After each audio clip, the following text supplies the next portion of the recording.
Hi guys, hi. How's it going? How you doing today? Hopefully today finds you well. Today I am doing the next installment of my palette roulette series in which I review a palette that's in my collection that might also be in your collection. I utilize it for a week. I come back to you. I tell you about my experiences with the palette, show you some pictures of the looks I was able to create, do some live swatches, and then we pick another palette. And this week's palette is the NATASHA DENONA Green Brown. Now, disclaimer, I usually do not swatch palettes that have more than 16 shades because that just takes forever. I am going to try and do some swatches and get some pictures in here for you, but I probably am not going to do them live just because there's just a lot. And usually these videos already are about 25 minutes long, and I want to get you guys out of here as soon as possible. For those of you new here, hi, my name is Donna. I am a lover of all things high-end, colorful beauty and self-care. I'm also a NATASHA DENONA stan, just in case you didn't know that.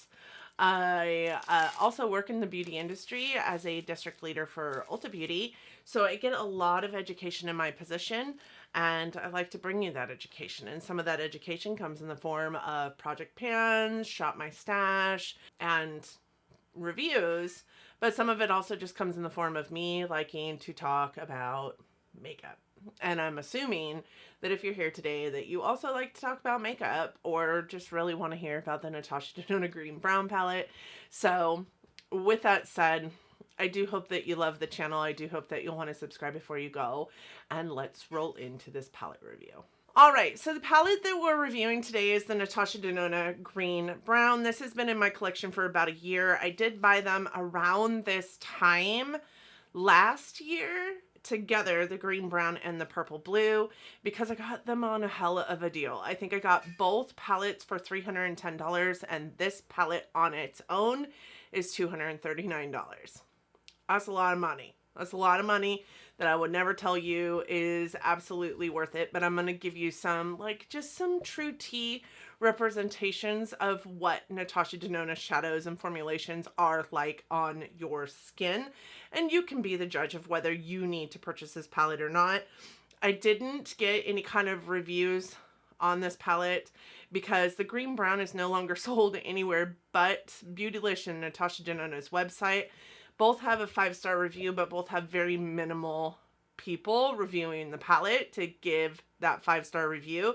So I just think it might be maybe a little bit skewed or not true tale. But what I will tell you is that I myself would rate this probably in the 4.7 to 4.9 range. And the biggest reason why it's not 5-point for me is because of the application fallout that exists, but also I am very used to a different kind of matte formula from NATASHA DENONA, and these mattes don't represent that formula, but that doesn't necessarily mean that these mattes are bad, in my humble opinion. So this palette looks like this, and I know that you can't really see it because it is white and the lighting in here is pretty stark, but it does have NATASHA DENONA along the palette, which is like, I think this is faux leather, but it does say NATASHA DENONA along the faux leather, and it is one of her like foam type of components as it pertains to her eyeshadow palettes. This is a full-size eyeshadow palette. It is $239, and it has 2.24 ounces of product or 28 pans of eyeshadow at 0.08 ounces per pan. So just to put this into perspective for you, this is 28 eyeshadows for $239, 0.08 ounces of product for just about $8 per pan. I don't think that that is unworthy. I think that that is actually a really good price considering NATASHA DENONA's single pan eyeshadows cost $29 for the same amount of product. And when you think of it in terms, I've said this before in my videos reviewing NATASHA DENONA eyeshadows, when you think of it in terms of single pans of eyeshadow that come from like ABH, Urban Decay, even ColourPop, these cost about the same price as a ColourPop eyeshadow does. So there's that. Just my little like words of wisdom for you. This palette does come with a very nice size mirror. I did just take the plastic off of it because the plastic is super crinkly and it was driving me nuts. And then it has its 28 pans of greens, browns, silvery grays, and silvers. And I think it's a beautiful neutral tone eyeshadow palette that anybody can get along with. What I will say is this does have 4 formulas in them, and they are labeled from the original system, which looks a little bit different from the current system in that there are metallics. Those are labeled M, just like the metallics are today, and they include things like sparkling, duochromes, and foiled shadows in this realm. And these days, those specific metallic type formulas have a different code in Natasha Denona's world. And then they also have pearls, which aren't typical of Natasha Denona formulas these days, but those are labeled with a P. They have satins, which are labeled with an S. I think that both pearl and satin fall within the realm of metallic, if I remember correctly, for Natasha's current coding system. And then the mattes in here are labeled with a V, signifying velvety matte. Now these mattes are a little bit thinner than her current creamy matte formula. And what this does is creates a more lightweight matte formula that needs to be built, which isn't something that you see in existence in her current creamy matte formula. So her current creamy mattes are more dense than the mattes in this palette. They go on pigmentation first, and then you can blend them out if you need to. These ones go in lightly pigmented, and you need to build them up, which I think is great for new people to the Natasha Denona line, if I am 100% honest. Not a lot of people like pigment straight up out of the gate. I tend to like pigment straight up out of the gate, so these having to be built kind of frustrates me just a little bit, but not because the shadow doesn't work, but because I'm just used to a very different matte formula from Natasha Denona. This is one of 2 pro palettes that were created by Natasha Denona to support the students in her makeup artistry classes. And the brand was born when Nikki Tutorials got her hands on these, produced them on her YouTube channel.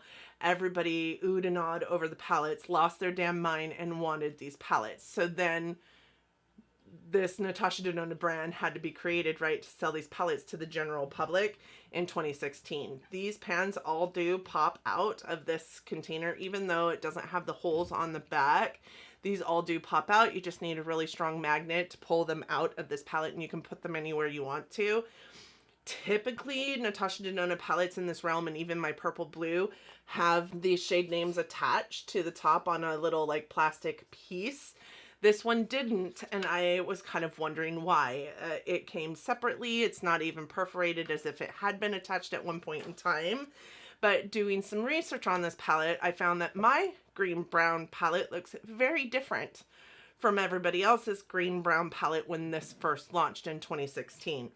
And what I found was that this green-brown palette has all the same shadows that the old green-brown palette has, but they're all rearranged. And I think that they did that for aesthetic reasons.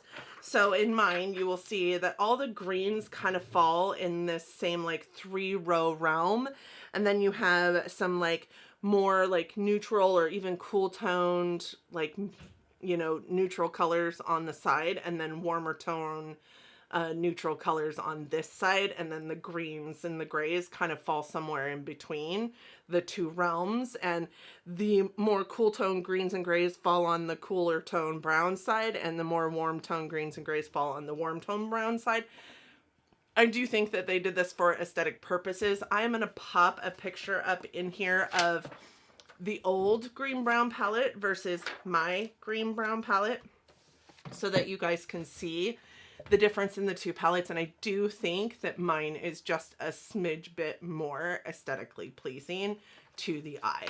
But I did go through every single color in the green brown palette of the past and mark where those rows fell, or where those shades fell in my personal green brown palette just to make sure I had the same colors that were in the old green brown palette, because I didn't want to come here and say, hey, do you have the green brown palette from 2016? If so, I have the green brown palette that I just bought last year, and they're the same palette, without actually knowing whether there were differences in colors or no. And all of them exist. I'll take a picture of that and pop it in here so that you guys can see where those colors in the old green brown palette now land in the new green brown palette. So what this looks like is the name of the shade as it stood in the old green brown palette is the name, right, per row. So column 1 is row 1, column 2 is row 2, column 3 is row 3, column 4 is row 4, and then the numbers to the side of each one of those shades signify which row they're in my palette. But I didn't put like the placement of each one of those, but each one of those shadows is in both palette. I think I explained that quite well just now, but if I didn't, please leave me a question down in the comment section. I will be able to explain it to you more if you need that. So mine is, long story short, the same shades that are in the original green brown palette. They are just differently arranged, and I do believe that that is why my shade names came on a separate like little plastic piece versus attached, because they didn't want to create a whole new, you know, palette, waste the old palettes that they had created for this palette on a new shade arrangement in the palette. With that said, I get why they arranged it differently, but I don't know why it needed to be arranged differently, except for that Natasha Denona likes to work her palettes in ways that make sense for use on the eye. So in every single section of the palette is supposed to be a great way to arrange these shadows on your face. So like these 4 should go together in an eye look. These 4 could go together in an eye look. These four, I mean, even when you think of like 9 pans, those should go together in an eye look. Everything that is next to each other, whether diagonally, you know, horizontally or vertically, those can partner together in an eye look. And that is how she likes to arrange her palettes currently. And maybe when she first came out with this palette, that wasn't the case. So maybe that's why she rearranged it. But I also just think that it might just be because of the aesthetically pleasing to the eye, cool tone neutrals, cool tone greens and golds, warm tone greens and golds, warm tone neutrals. That's really what I think this was all about, to be honest. Usually throw away those little plastic pieces, so the fact that I have to hold on to this one instead of throwing it away, it drives me kind of bonkers. With or without a primer, this palette is going to work for you. I have never, ever had a problem with the eye looks that I create using Natasha Denona shadows sticking on my eyes with or without a primer for at least 10 to 12 hours or until I take them off. I've never really seen any kind of fading happening with the shadows that I'm putting on my face that are Natasha Denona's. And the shimmers don't require any amount of moisture to perform. The shimmers on my eye today are shimmers that are not wet. And I think that, I mean, even this inner corner shade looks just spectacular, not wet in my eye look. And this is that shade right here. I think it's just really pretty. I think that this has some really great shades in it to create beautiful, colorful eye looks, but also really steers into the realm of those that need maybe an everyday palette. This could be an everyday palette. What I did not like about this palette is that it only has 6 mattes in it. But I say that knowing also that the pearl and the satin shades from Natasha Denona work very well in a crease. They work very well as a matte. They could deepen up an eye look. And there was several eyeshadows looks that I did utilizing some of those pearly colors or satin colors as matte. I know one of them in particular, I had this shadow in as an outer V and crease color. So what I'm trying to say here is that they don't crease, which is odd, right? It's odd for a shadow that is a shimmer, has any form of shimmer in it, is pearlized, is kind of frosty. That is odd. Typically they will crease if they're in the crease, and that's where the rules come from when you think don't put a shimmer in your crease. You can do anything you want, knowing that typically a shimmer is going to crease in your crease, but that is not the case for Natasha Denona shadows. What I would say too is if you're very used to, say, Morphe formula, or even a Too Faced formula, or even I have found also with a Pat McGrath formula, these shadows are girthy. They stick around. They don't want to let go, i.e. when you swatch them out, you still have remnants of that shadow, deep remnants of that shadow on the fingers that you're using to swatch with, and I'll represent that in a second. So they want to stick around. You've got great color payoff on the swatch, but you've also still got that color on your fingers. They're girthy. They want to stick around, and that is the other true tea representation of whether these are worth it or not. What I'm saying there is these are pigmented and they take very little effort. Like, for real, this is a Luxie Large shader, and this is the kind of brush that I really like to use with Natasha Denona eyeshadows, and the biggest reason why is because it is flat and dense, but it is also fluffy enough to buff a color in where I need it to buff in. But when you look at Natasha Denona's palettes, I don't know if you can see, you can definitely see that this palette has been used, but there's not a whole lot of interruption on top of the shadow. Whereas with like a Morphe eyeshadow or a Too Faced eyeshadow, sometimes you feel like you're digging in multiple times to get the payoff that you want. And maybe you go into a shadow like this and you swirl your brush in it to get the color that you want on the brush, right? Especially one that's dense like this, right? With Natasha Denona, you put, let's see, what color do I want to do? I want to make it a shade that you can see. You put it into the shadow. I just rested it on top. You wiggle it. Did you see how little tiny I wiggled it? And look at what's on the brush. Like, there's so much pigment on the brush. And then you put it on, and when you put it on, sorry, my hand is wet. And then you put it on, and when you put it on, you don't like do this like you would a normal color. You kind of wiggle it back and forth as you did in the pan, and look at that color payoff. Like, who doesn't want to have to not work so hard to get what you want from a shadow? I think this is truly the reason why I really just love and stand by Natasha Denona shadows. A lot of people kind of don't like them because they're either too pigmented for them or not pigmented enough for them. And I challenge that, because if it's not pigmented enough for you, are you utilizing the shadows in the way that you should be utilizing the shadows? And I agree, you shouldn't have to relearn a process or relearn how you put on eyeshadow just to work with a certain palette. But you have to do that every single time you dig into a new brand, to be honest. So I stand by these palettes by Natasha Denona. And do I think these are worth $239? Yes. And the reason why is between this palette and the green or the purple blue palette, you have, if you are not a collector, if you are somebody who just needs a couple palettes to get you through your life, you have every single thing that you need.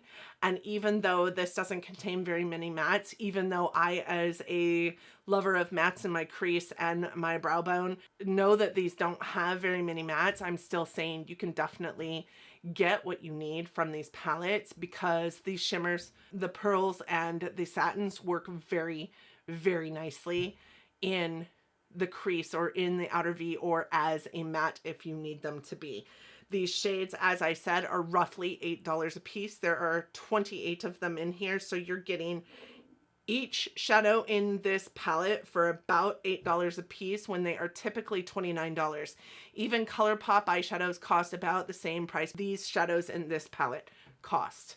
It's just ColourPop shadows are much cheaper. And ColourPop shadows, I do see quite a bit of fading at about the 8-hour mark. I don't see that with these shadows. In addition to the fact that you don't have to work with these so much, like really seriously, a swipe, a swipe, a swipe. I've got 3 different colors. I go to show you their swatches. Those shadows are still on my fingers pretty heavily, but also on the swatches that I just created. This is a true tell sign that you have got a really great formula here, because it's gonna stick around even if you're not wearing a primer. These eyeshadows don't want to go anywhere. Obviously, you saw that coming from my finger swatches, right? In addition to that, again, the satins and the pearls work just like mattes. In addition to that, all Natasha Denona palettes can be rearranged. So while this might be too big for you to take on travel, you can take like 5 or 6 shadows out of this palette and put them into a Z palette and call it good. I would say that the palettes or the shadows in Natasha Denona formula are a little bit more fragile than typical eyeshadows, but I just stuck my like little plastic dude into this one, gouged it there in the corner, and I don't know if you can see that, but I just pressed into it and it went back into place. Yes, you can see a little bit of divot or demarcation in the pan, but it's still in one piece. It didn't fall entirely apart. There is fallout upon application, but it is very minimal, and it does not exist throughout the day, which is more than I can say for many, many brands out there and their glitter or shimmer formulas, which is another reason why I love Natasha Denona. I'm gonna swatch them and get pictures of swatches for you, going from this side across, from this side across, and from this side across, and by so on and so forth. I'm gonna read you the shadows as they are in my palette, and then maybe also show you the swatches, but also show you where they exist in the old green brown in case you own the old green brown. The first row here is Suede, which is a velvet matte, Indian Gold, which is a metallic, Industrial, which is a metallic, Smoky Quartz, which is a pearl, Antique Olive, which is a metallic, Sandstorm, which is a velvety matte, and Ochre, which is a pearl. All of these are really beautiful eyeshadows. I think Antique Olive is honestly one of my favorite golds because it's really a green gold and not a gold. Next row we have Skin, which is a satin. We have Moonstone, which is a metallic. We have Aluminum, which is a metallic. We have True Gold, also a metallic. We have, I think it's Paniha, which is a pearl. We have Terracotta, which is a satin, and we have Sienna, which is a metallic. One of my favorite beautiful warm brown metallics in this palette. Then we have the third row, we have Shell, which is a velvety matte. We have Cream, which is a satin. That is what is in my inner corner today. We have Golden Aquamarine, which is a pearl and is so beautiful. We have Glam Green, which is a metallic. Then we have Bottle Green, which is a metallic. We have Arizona, a velvety matte. And then we have Golden Flesh, which is a metallic. And then the fourth row, we have Umber, which is a metallic. Flamingo, which is a velvety matte. We have Tropic, which is a velvety matte. Cloudy Blue, which is a metallic and the most beautiful shadow on the planet. Then we have Emerald Green, which is a metallic, and we have Cool Bronze, which is a metallic, and Satin Tan, which is a pearl. I just think that there are many, many people, and I was one of them, that wants to give the Natasha Denona eyeshadow formula some kind of like beef, right? Because Natasha Denona is not cheap. But Natasha Denona is also providing the world with some really beautiful textures, really beautiful shadows, and really like spot on formulations for those shadows in every texture that she provides. I would say that she needs to do some work on her trio chromes, but her duochromes are beautiful. Her mattes are beautiful. And even in this velvety matte formulation where you have to build up slightly a bit more than you would her creamy mattes, definitely than you would her cream to powders, this is still a beautiful matte formula and it still sticks around. So with that said, I hope that you enjoyed the eye looks that I did create. I did have a really fun time with this eyeshadow palette. I do think that this is probably, you know, the only brown eyeshadow palette that I could ever want for in my collection. I'm really happy to have it, and I actually really am happy that I spent the money on it. And if you check the Natasha Denona website, quite often these two palettes are on sale. The purple blue and the green brown are on sale for $310 for the pair. And I mean, one of them alone is almost that cost with tax and shipping. So that is my Natasha Denona green brown review. You know, I think that this marks the last, except for a couple of 5 pans that I have, Natasha Denona palette review in my collection until she comes out with more. So as you all know, I'm gonna probably buy what she comes out with, but I do think that this is the last actual full-size palette or even midi-size palette that I have in my collection. I do have 2 5-pan palettes that my mom gave me from, you know, her BoxyCharm adventures. So one other thing that I want to note is this formula in this palette and in the purple blue palette has talc. I know that talc is one of those ingredients that a lot of people don't want in a palette. This palette does have it. Her new palettes do not. So I did think that that was something to note, and it is here circled on my page, and I just forgot to say it. So I wanted to make sure y'all knew about it. And I would never tell you something's good if it was actual shit. I hope that you all know that by now. Let's go pick another palette. I'll be right back. So I swore to myself I wasn't going to use this palette because I purchased it for one reason and one reason only. But I'm in this place where I'm like, do I really want to hold on to this palette for one reason and one reason only? I mean, the color story kind of intrigues me. I'm kind of excited to try it. So I do think that I want to, like, utilize it this coming week. I've heard good and bad things. So I'm hoping that it's good to me. This is actually the Urban Decay Prince palette. Which one is this one? You know, they had 2 palettes when they first came out, and I can't remember what this one is called, but it is the one with the blues and purples and the purple packaging. So this is what I hate about this palette. It opens really wonkily, right? It doesn't really fold back on itself because these are not necessarily like built into the palette. They kind of stand outside of the palette. But it has a little tiny mirror on it, and it has Prince's eyeball here. Prince is actually like somebody I grew up, you know, loving. I think many of us my age actually know a lot about Prince. I wanted to see him in concert before I died, and then he died. So I bought this for nostalgia purposes, but I do think that I could get along with these shadows really nicely. And it'll be interesting to have some purples and some blues in eye looks this coming week. Specifically because I have been more neutral in the last couple weeks. So I'm really excited to pull this palette in as the palette that I will be reviewing next week. Now, did you guys purchase one of these Prince palettes, and how do you feel about that Prince palette? I would be interested to hear that as well. I'm really excited to use it. And I'm really excited to talk about it next week. But I also am really excited to hear your thoughts on it prior to going into this. Again, I have heard really good things. I've also heard really bad things. So there's that. I hope that you guys enjoyed this video, and I hope that if you did, you'll give it a big thumbs up. You'll subscribe before you go. I'd love to welcome you personally. So if you do that, please let me know. In the comment section, I would like to say hi, and welcome personally. I hope that May is treating you all kindly. I hope that you and yours are well, that you're getting along as best you can in this crazy world that we're living in, that you're safe and that you're healthy, and that you are loving each other, but loving each other from afar. And until next time, bye friends.